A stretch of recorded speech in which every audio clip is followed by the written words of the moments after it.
김성환의 행간 시사평론가 김성환 씨 나오셨습니다. 어서 오십시오. 네, 안녕하세요. 예, 오늘 월요일 아침 행간에서는 어떤 뉴스를 좀 들여다볼까요? 예, 안상수 창원시장을 향해 계란을 던진 김성일 시의원. 예. 결국 구속될 위기에 처했는데요. 맞아요. 경찰이 어제 김 의원에 대해서 구속영장을 신청을 했습니다. 이 계란 두 알로 구속 위기에 처한 김성일 의원, 그 행간을 좀 살펴볼까 합니다. 인터넷상에서는 이 소식 때문에 주말 내내 시끌시끌하더라고요. 네, 맞습니다. 뭐 의회 폭력은 그 어떤 명분으로도 정당화될 수가 없겠죠. 예. 그런 의견이 굉장히 많고요. 구속영장 신청하는 건 뭐 당연하다 이런 찬성 의견이 있습니다. 그렇지만 반대 의견도 만만치 않은데요. 예. 뭐 계란 두 알 맞았다 그래가지고 크게 뭐 몸이 상하는 건 아니지 않느냐. 정치인이 계란 맞는 걸 가지고 뭘 그렇게 큰일이라고 구속영장까지 신청하느냐 이런 주장도 있습니다. 뭐 사건 발생 열이틀 만에 결국 경찰이 구속영장을 신청하면서 본격적인 사법 처리 절차에 들어갔다고 봐야 될 것 같습니다. 그러니까 사실 과거에도 이렇게 정치인 향해서 계란 던지는 일은 꽤 있었고, 네. 그렇지만 그때마다 구속되거나 이러진 않았기 때문에 네, 설마 이번에도 않았죠. 그냥 넘어가겠지 했는데 구속까지 간 거예요?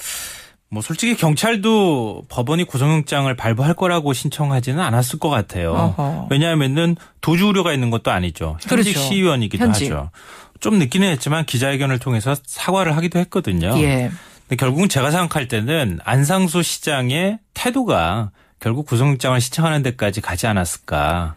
안상수 시장의 태도가 상당히 완강했죠. 네, 이거는 맞습니다. 좌시할 수 없는 상황이다. 뭐 멍든 자국을 사진을 찍어가지고 공개하기도 했었고. 공개했어요. 2주짜리 진단서까지 사실은 제출을 했거든요. 예.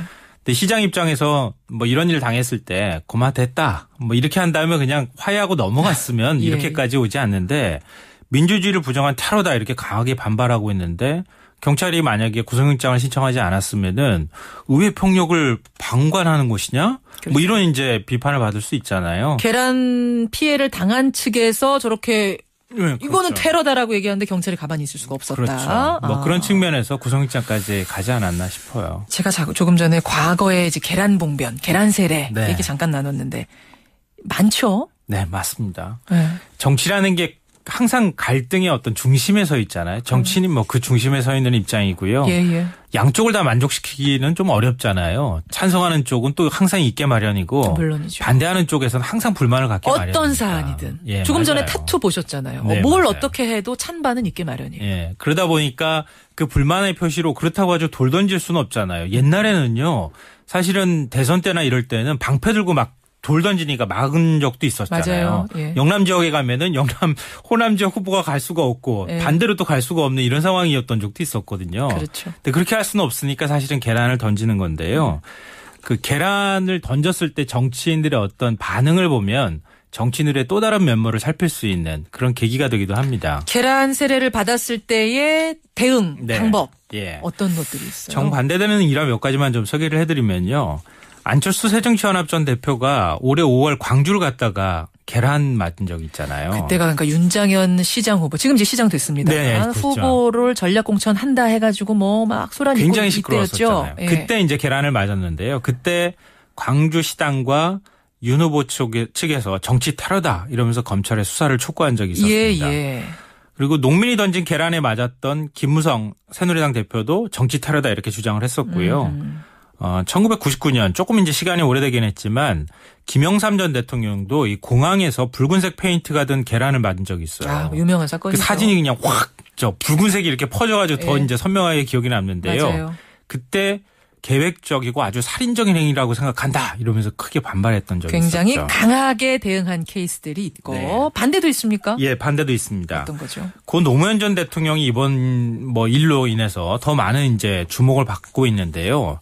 노 전 대통령은 생전에 계란을 3번 맞았습니다. 3번이나 맞았어요. 네. 3당 합당 이후에 김대중 대통령과 합당 안 한다고 한 번 맞았었고요. 아하. 이때 외환 위기 직후죠. 대우자동차와 GM이 인수협상을 벌일 때 직접 그 현장에 가서 외국 자본으로라도 공장을 돌리자 이렇게 노동자들을 설득했다가 또 한 번 맞은 적이 있습니다. 아하. 2002년도에도 전국 농민대회에 참석을 해서 연설을 하던 도중에 이때는 아예 날아온 계란이 얼굴에 그냥 빡 명중을 명중했어요. 했었고요. 맞아요. 그때 반응이 지금 더 많은 회자가 되는데요. 뭐죠? 이 쓱쓱 얼굴을 닦은 뒤에 다시 연설을 했습니다. 연설한 내용이 뭐냐면요. 현장에 안 나가면 정치는 계란을 안 맞는다. 현장이 그래서 중요하다. 예. 내가 또 계란을 맞아서 일이 잘 풀린다면 어디에 가서도 계란을 맞겠다. 이러면서 웃으면서 연설을 마쳤습니다. 내가 계란 맞아서 풀릴 일이라면 얼마든지 맞겠다. 네. 근데 요거는 하나 기억을 못 하시는 분들이 많을 것 같은데요. 퇴임 후에 검찰에 출두한 적이 있었잖아요. 네. 그게 한 2009년쯤이었던 걸로 기억이 맞아요. 나는데요. 보수단체 회원들이 버스를 향해서 계란을 던졌습니다.